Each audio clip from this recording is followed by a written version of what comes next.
Hey there, Icarus here. Not too long ago, I streamed a mod by the name of Endless Madness 2. If you need to know anything about this mod, it's that it is ridiculous in every way, shape, and form. It also pushes the bounds of what you can do with the Doom mod, even in the source port, by virtue of the fact that you can drive a goddamn tank, not to mention find yourself cowering from the presence of these gigantic spider bots that are sensitive to sound and will hunt you down and blast you in the face with a laser beam. If that wasn't enough, once you've finished with the all-you-can-eat buffet that is story mode, you also gain access to adventure mode. This allows you to pick from 3 pre-existing levels that have had modifiers applied to them in terms of size and shape, and also enemy composition. Depending on what you pick, it can be a cakewalk, or it can be an absolute living nightmare. To that end, you do have a supply of money. You cash it in with Fluttershy over here, and you can buy yourself extra weaponry or apply additional upgrades. This fella, however, will allow you to upgrade your character. That can include passive healing, that can include double jumping and dashing, and a whole host of other things that you can dig into provided you've got the resources. But all that aside, the reason why I'm bringing this mod up today is because it's got a time-limited Halloween mode. What does this do exactly? Well, it certainly changes the atmosphere of the levels that you play with it enabled. It adds jack-o'-lanterns, it adds cobwebs, and it also adds a whole host of spookier enemy types. Hope you like skeletons. You're going to be seeing a lot of them. You'll also see tombstones. These can be destroyed, and for the most part, it'll result in some beneficial goodies, but every now and again, it'll also spawn ghouls. These aren't exclusive to tombstone destruction, by the way. Sometimes you'll enter a room and just be flat out ambushed by a whole crapload of them. And boy, do I not ever want to see a Jitterskull ever again after playing this. Now, it's probably worth stating that the difficulty for this is completely out of whack in terms of expectations and reality. Normal is anything but in terms of how quickly and right off the bat you'll get swarmed by enemies. I mean, it's not like it's a surprise. The level select will tell you how much the enemy count is multiplied by, but even then, it can sometimes be a bit much and will result in a few aborted runs before you get into the swing of things. To that end, if you find it too much, I would recommend just dialing it down a little. Not quite all the way to games journalist difficulty, but slightly above. And that'll give you a flat 0% enemy multiplication on your level select, at least for the first level or two, and hopefully that'll result in a much less overwhelming introduction to your next adventure mode run. But overall, it really is a mode that challenges you to see how far you can keep pushing it.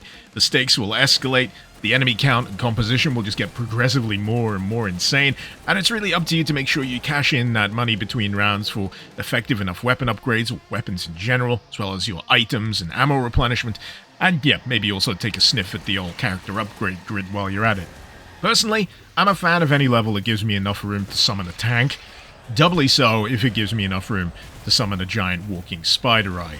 Yep, this is absolutely something you can deploy as an ally. I'd recommend doing it in levels that have been stretched out enough to allow for its presence, and if you ever get the chance, I do recommend getting the remote control, because as fun as it is having this thing riding shotgun while you play a level, it's even more fun being able to embody the thing yourself and just rampage throughout the map. Something I quite appreciate about this mode in Endless Madness 2 is that its attitude to level completion is very much a however you get it done type deal. Because there's some weapons here that will flat out allow you to break down doors, walls, and just breeze on through. You don't have the right keycard? Get out the old RPG. Heck, you don't even need that. If you've got yourself a pump-action shotty, you can kit it out with breaching rounds, and that does the job just as well. But yeah, any semblance of attempting to complete these levels in some traditional manner goes right out the window practically within the first minute of trying to play something. But yeah, I don't think balance is at the heart of this in any way, shape, or form.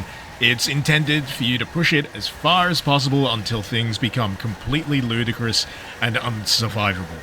As mentioned earlier, the Halloween part of this is time-limited. I feel like that's kind of insane that it actually takes note of what time of the year it is when you boot this thing up, but it will become unavailable when the date ticks past the 20th of November. For every other year, it'll be available between the 7th of October and November the 13th, but happily, that doesn't mean that the mode goes away completely. It will occasionally interject into your level choices outside of the Halloween season. It's just that it gives more room for the other modes and mutators to apply. As for the weapon roster, you've probably noticed that there's a bit of an eclectic mix here, and that's pretty much the case for the entirety of Endless Madness 2, not just the adventure mode. I'm a particular fan of the rapid-fire auto-shotty augment. You've essentially got Guts' sword from Berserk, which you can clang around with to your heart's content. Massive fan of the Ion Plasma Cannon, even if 9 times out of 10 I just end up offing myself with it. And you know, it even goes as far as to give the BFG explosion a nice little bit of a glow-up too. Oh yeah, and the AK can summon ghost AKs, just in case you're in the mood for that kind of thing.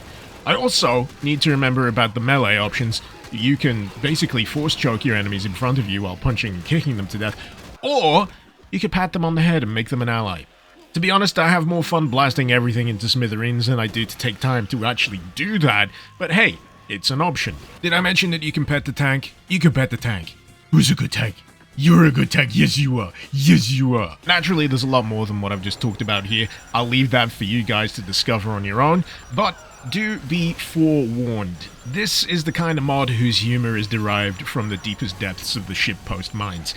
That, and there's a mode you can get here where all your enemies are furries. I like to chalk it up to them having some form of demonic rabies just for the in-game lore purposes, but in general, nothing but respect. You have any idea how hot it gets in those goddamn fursuits? But there you have it, a quick and dirty dive into something that just popped up and I thought was interesting as a time-limited seasonal thing, and obviously gives me another opportunity to point out how comprehensively insane Endless Madness 2 is.